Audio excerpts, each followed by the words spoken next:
Aadmi Party Neta can thereafter approach the Supreme Court once again if the trial is not over in the next 6 to 8 months. Let's quickly go across to Mr. Sunil Singh of the JD, also joining us on the phone line. Sir, what do you make of this big setback coming in for the Aam Aadmi Party leader?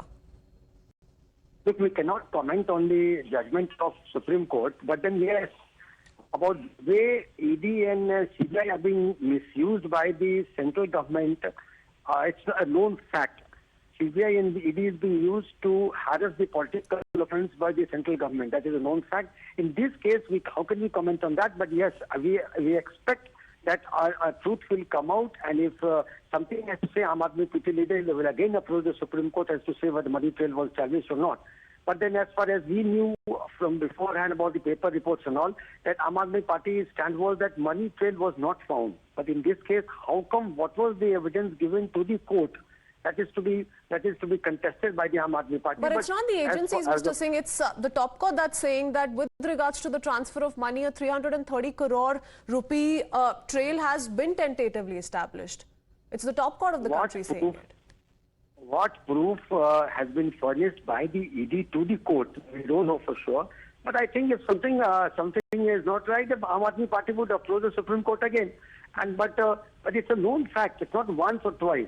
It's a known fact that ED is being misused by the central government to harass the political opponents. In this case, what is the matter? This matter is lying with the Supreme Court. We cannot comment much upon that matter. But wouldn't you think there may have been substantial proof given the departure from the top court's position from earlier? The top court just a few months ago, noting on how the CBI and the ED have failed in establishing a money trail, to talking about a 300 plus crore money trail that looks to be tentatively established.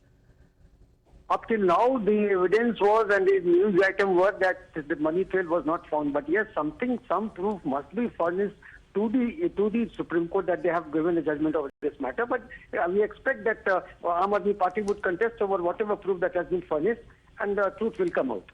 All right. Many thanks, Mr. Singh, for speaking to us. Let me go across to Sanjeev Kaushik also, who continues to stay with us on the broadcast live. Mr. Kaushik, the reactions coming in from the BJP are now कि इसीलिए हम बोल रहे थे कि ये party कट्टर बेईमानों की पार्टी है, कट्टर ईमानदारों की पार्टी नहीं है। बार बार कोर्ट्स किसी भी कोर्ट की बात करें, और अब फिलहाल टॉप कोर्ट से जो जजमेंट आया है, कोई रिलीफ नहीं दे पाए हैं मनीष सिसोदिया को। काफी महीनों से चल रही है उनकी ये लीगल बैटल। तो बात है, निश्चित तौर पे कोर्ट के इस कदम के बाद में विपक्षी पार्टियों के लिए और आम आदमी पार्टी समेत तमाम लोगों के लिए जो सीबीआई और ईडी पे प्रश्न खड़ा कर रहे थे, उनके लिए मुश्किल स्थिति खड़ी होगी, और कैसे वो उसको लेते हैं वो आगे की बात है। लेकिन दूसरी बात ये भी है कि ये भी ताकि नहीं एक समय सीमाबद्ध तरीके से इस पे सुनवाई हो और उसके बारे में जल्द से जल्द निर्णय लिया जाए, और साथ साथ यह भी कि यदि 3 महीने तक अभी भी मनीष सिसोदिया के ऐसा नहीं है कि उन्हें आरोपी सिद्ध कर दिया गया है, यदि उन्हें बेल नहीं मिली है, जिस तरह से अभी हम सुन रहे हैं भारतीय जनता पार्टी के तमाम लोग हमलावर दिखाई दे रहे हैं, बेल नहीं मिलने का मतलब ये नहीं है कि आप आरोपी हो गए और आपके आरोप सिद्ध हो गया, आप दोषी हो गए। वो अभी भी विकल्प है कि 3 महीने तक यदि इसी तरह से ट्रायल लेट सर्टिफिकेट से चलता रहा तो उनके पास विकल्प है कि वो दोबारा जा सकते हैं वो कोर्ट में। He can approach the court in the Supreme Court again if the trial is not concluded in the next 6 to 8 months, says the Supreme Court. Stay on with us, sir. Let's go across to Rashid Alvi of the Congress as well. Sir, your first remarks on the top court's judgment today. All right, seem to have lost that line. We also have Mrityunjay Tiwari of the RJD with us on the phone line. Sir. जी तिवारी जी, कैसे देखते हैं supreme court की judgement को? देखिए, माननीय सर्वोच्च न्यायालय का फैसला है। माननीय न्यायालय के फैसले पर तो कोई प्रतिक्रिया नहीं दी जा सकती, राजनीतिक प्रतिक्रिया तो इस पर नहीं हो सकती। माननीय सर्वोच्च न्यायालय का फैसला है, इसका कानूनी जो पक्ष होगा वो मनीष सिसोदिया जी के अधिवक्ता देखेंगे, पर अध्ययन करेंगे। इसके बाद जो भी आगे का होगा निर्णय वो अधिवक्ता कानूनी। जी तिवारी जी, सुप्रीम कोर्ट ने आज साफ तौर पे कहा है कि 300 करोड़ के ऊपर का transfer of money tentatively establish किया गया है। सर, तो मनी ट्रेल की बात हुई है, जिक्र हुआ है।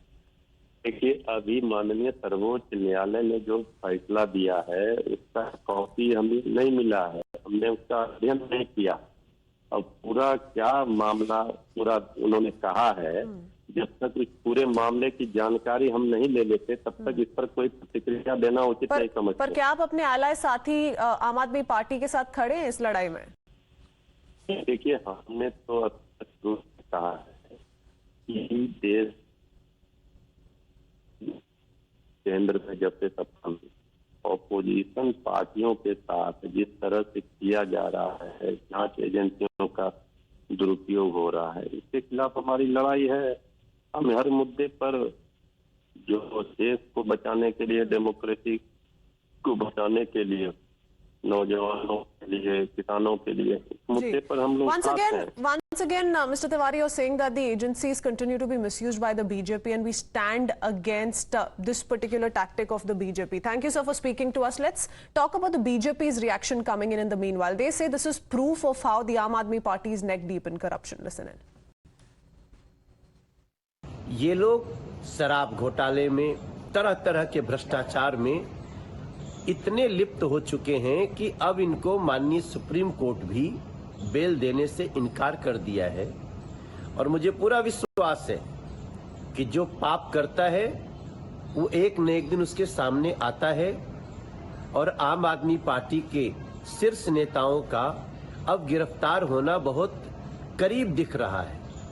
अरविंद केजरीवाल की भी गिरफ्तारी निश्चित रूप से होगी, क्योंकि ये पूरा आम आदमी पार्टी का जो शीर्ष नेतृत्व का एक कुनबा है वो पूरी तरह से भ्रष्टाचार में लिप्त है। और आज माननीय सुप्रीम कोर्ट के द्वारा बेल रिजेक्ट करना मनीष सिसोदिया का एक बहुत बड़ा प्रमाण है। माननीय सुप्रीम कोर्ट ने भी आज शराब घोटाले में मनीष सिसोदिया की जमानत को रद्द किया। सुप्रीम कोर्ट ने भी ये माना कि जिस तरह से दिल्ली को लूटा गया है, जेबें भरी गई हैं, बड़े बड़े व्यापारियों के साथ मिलकर करोड़ों रुपया लूटा गया है, उसके बाद ऐसे लोगों को जमानत नहीं मिल सकती।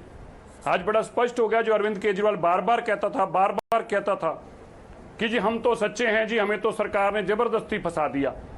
अब ईडी भी गलत थी, डिस्ट्रिक्ट कोर्ट भी गलत थी, हाई कोर्ट भी गलत थी, आज से अरविंद केजरीवाल की नजर में सुप्रीम कोर्ट भी गलत हो जाएगी। क्योंकि तुम चोरी करो, तुम लूटो, देश को लूट कर पैसा जेबों में भरो, पर तुम्हें कोई ना पूछे, अगर पूछेगा तो वो गलत हो जाएगा। आज माननीय supreme court. Well, the war of words is surely to escalate given no relief for Manish Sisodia from the top court of the country, though the court says that he can approach the Supreme Court once again if the trial doesn't conclude in the next 6 to 8 months. With that, we head into a very quick break, tracking that very closely here on Times Now.